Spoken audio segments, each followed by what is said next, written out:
All right, I'm back as promised. I want you guys to know that since my last upload to YouTube, my life has changed dramatically. I gained 5 subscribers, and it's getting hard for me to leave the house. I can hardly handle all this fame. All right, I'll just take a look here. Nobody's to the left. Nobody's to the right. I'm gonna make a break for it. I hear a few people, but I'll just act normal, nonchalant. They'll never notice me. Oh, stop! Please! My privacy! Why are you so obsessed with me?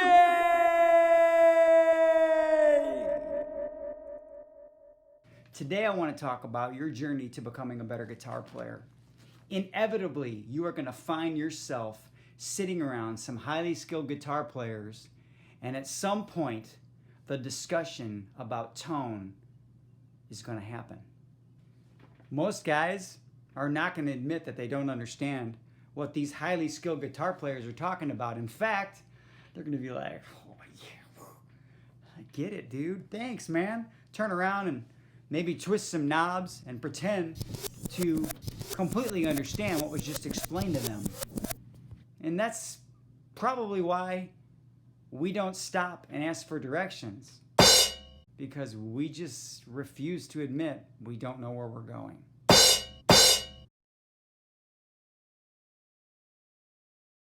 My reverb needs to be more wet, and I need more headroom, and I'm not cutting through the mix. Let me get right on that. Here's a few more. Sparkle. Shimmer. Flabby bottom in. Excuse me? Hey bro, your mids are scooped. The list goes on and on and on. But I think we can just concentrate on a few of them today to clear up what's really important. And I think we can have a little bit of fun doing it. So let's start with talking about the most basic, bare bones, clean tone. Clean tone. Hey bro, let's hear your clean tone. Okay. All right, let's play something silky sweet with nothing but a bare bones, naked, clean tone.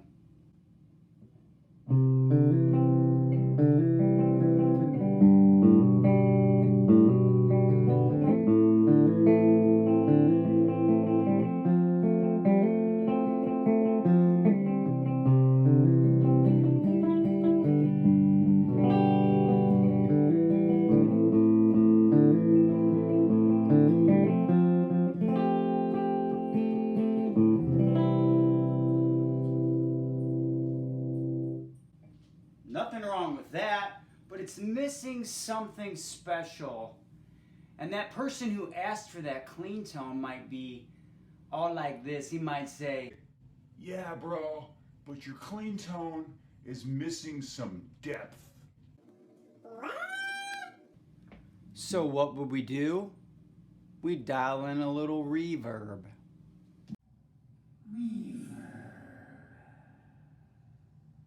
And that's going to give your tone a sense of depth. Now, I know depth is more of a three-dimensional type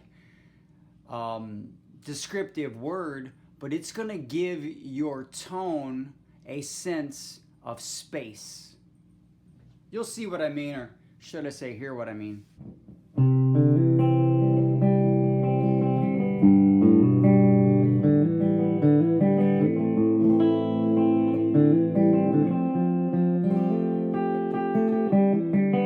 Now we can make it a little more noticeable and turn it up.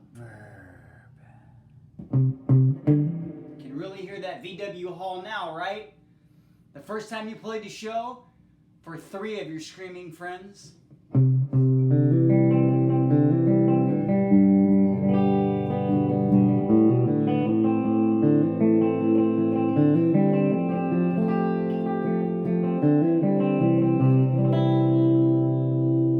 Now look, we're getting to something now.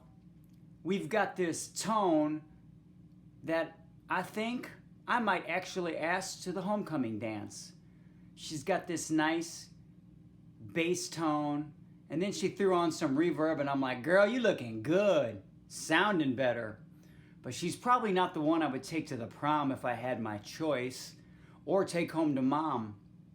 Before I take her home to mom, I'm gonna add a little something on the top end. Some people would say, bro, your clean tone needs a little sparkle. I use the EP booster for sparkle. It adds something special to the top end, which is usually described as the treble side. All right, I'm gonna play that riff again without the EP booster, and then I'm gonna click on the EP booster, and I think you're gonna hear the difference. And guess what? Logic, which is tracking behind me, is gonna notice the difference too.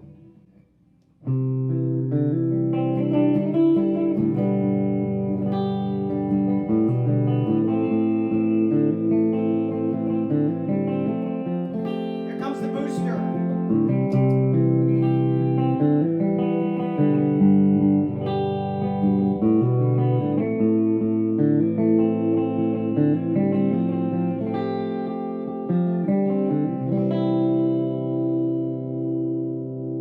Pretty nice, right?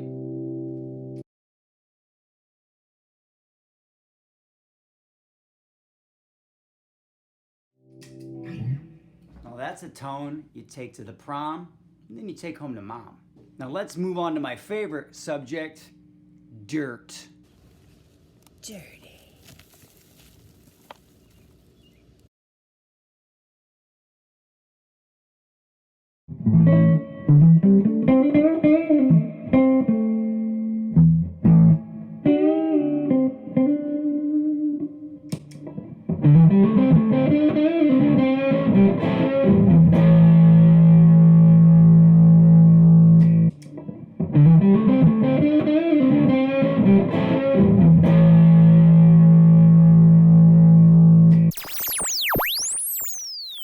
Here's the thing.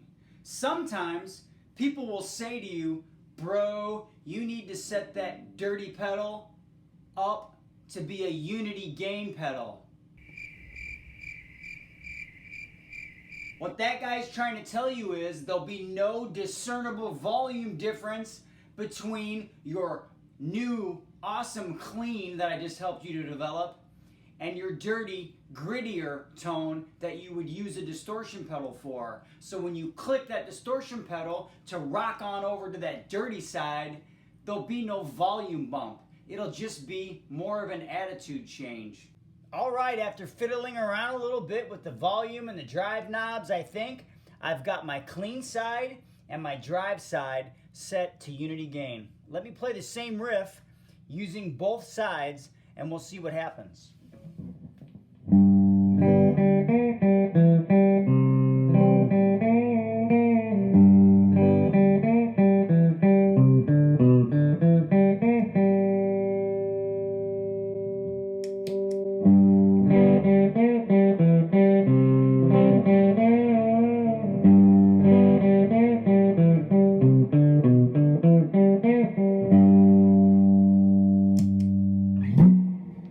All right, I think that sums it up. We talked about a clean tone. And know that your clean tone doesn't have to be naked. Your clean tone might have a few other things that you've put into your signal chain, like a little reverb and a pedal that makes the top end shine. By the way, never, ever, ever tell a female guitar player that you're working with that she has a flabby bottom end. Another analogy for cutting through the mix is pretty simple. We talked about taking your tone to the homecoming dance. Then we said, hey, if you add a little bit of the sparkle on the top, you might take her to the prom. Well, cutting through the mix is like she showed up to the prom and she's wearing the same dress as all of her friends. Sometimes you want her to stand out. It's going to make her happy. And if she doesn't stand out, there's a really, really good chance you'll hear about it for the rest of your life.